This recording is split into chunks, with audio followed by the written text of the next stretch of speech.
to do that. You do get paid in Shoggoth tokens. We are going to expand it so that you can get paid in fiat, you can get paid in Solana, you can get paid in ETH, etc. So for now, we just have the withdrawal as our token. You can become a subscriber with fiat, which I think is really important. A lot of these crypto projects forget that fiat is still what 99.9% of the world uses. Not many people want to use crypto, quite frankly. When you get paid, getting paid in crypto is I think a lot more acceptable because people can kind of quickly convert that to fiat, whereas getting fiat to go to crypto can often be pretty tricky. You kind of need all these accounts and all this stuff, but it's a lot easier to sort of use crypto and get stuff paid for with that. So we like the way we're set up on that. I mean, we will add more and more sort of things there. Good question from the chat. Will there be a rug pull? No. I try to avoid rug pulls. They are a great way to go to jail. Although I have to shout out Sahil, who got Caitlyn Jenner pretty good. Sahil is a beast. That was really impressive. Caitlyn Jenner did not know what was going on, and really sad day for Caitlyn and Caitlyn's fans and followers. That was a nasty rug, and I think Sahil is not done. He's going to keep scamming these celebs until they're out. But no, our company is a software company that doesn't just do crypto. So I think a lot of the folks in crypto, one of the problems they have is that if they're stuck on crypto, they end up kind of having this problem where if their token price goes down or something like that, they get demotivated and they kind of quit and go to another project. We have tons of products and financing, and we're doing really well on some of our products, like our financial product, and we don't really need to make our token go up like a bunch of these other kind of companies, like maybe Ionet. We're not dependent on one token generation event and making sure that one's really pumped up and all that stuff. Like, I just don't need to do that. So I think that we're a lot more reliable and stable than some of these other outfits that are really desperate. Their VCs are pressuring them to make the token go up, pump it, do whatever you can. We kind of don't care. Our job is to make great software. The prices, the users, they'll all speak for themselves.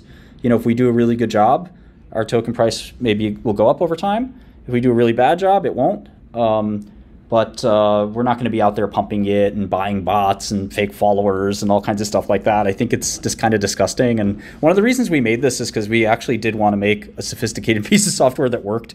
And if you know anything about this world, trying to get a PyTorch model to load on your web browser and run in WebGPU is not something that's for the faint of heart. And to continue to adapt WebGPU further and further for more advanced neural network techniques, even like different optimizers, well, I guess that's more in training, but things like different time step generators and denoisers and stuff like that and diffusion models, these are not easy to necessarily make work as you're translating from Python to JavaScript. And especially with WebGPU shader language, which has its own idiosyncrasies. So we've had to do a lot, and there is no like web WGSL community to talk to. Like, you're on your own. We asked Google, who created WebGPU and WGSL, for help sometimes, and they tell us that nobody knows the answer to some of these questions. So it really isn't like JavaScript or Python or even something like Torch or Pandas, where there's huge communities around these things and everyone can answer these questions. WebGPU can't help you. ChatGPT can't help you with WebGPU, and all these other kind of difficulties we've had to muscle through.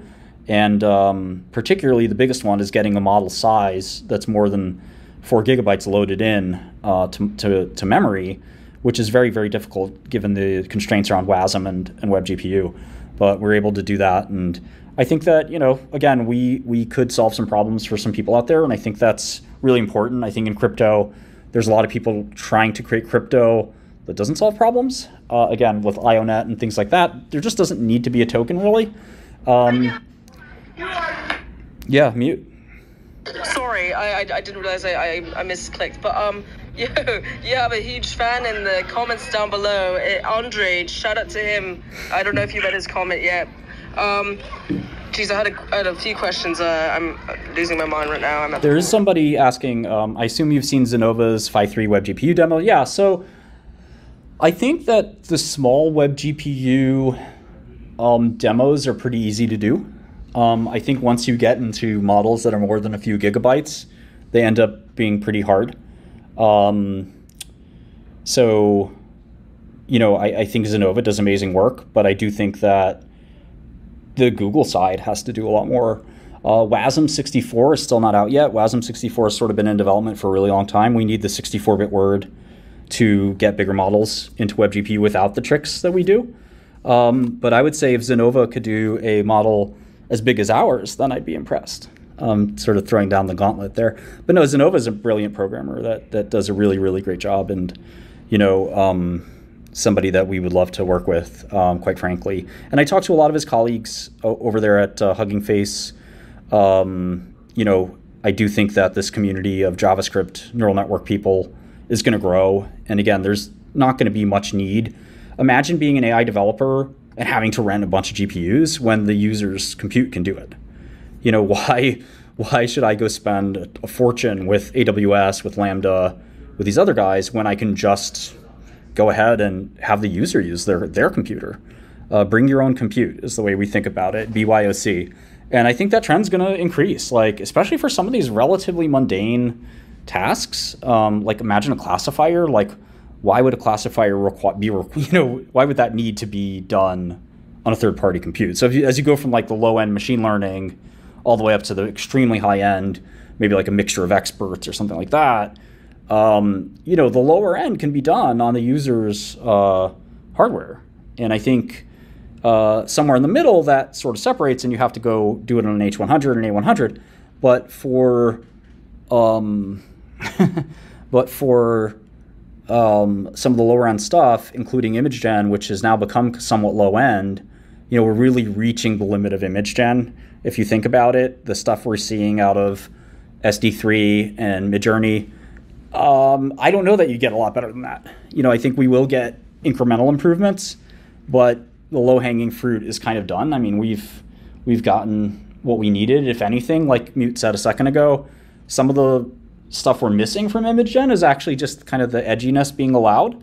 And if you're a really good crack programmer, you can definitely figure out how to evade the Midjourney and evade the sort of stable diffusion guardrails. But 99% of the rest of us don't know how to do that. And on our website, we loosened it a little bit. We're not going to get it perfect. I mean, there's definitely some things that it's generating that we don't like, and there's some things it's stopping generating that we don't want it to stop. But I think that, you know, if you want to generate, for example, one of the things that Midjourney will ban you from generating is Donald Trump boxing Joe Biden.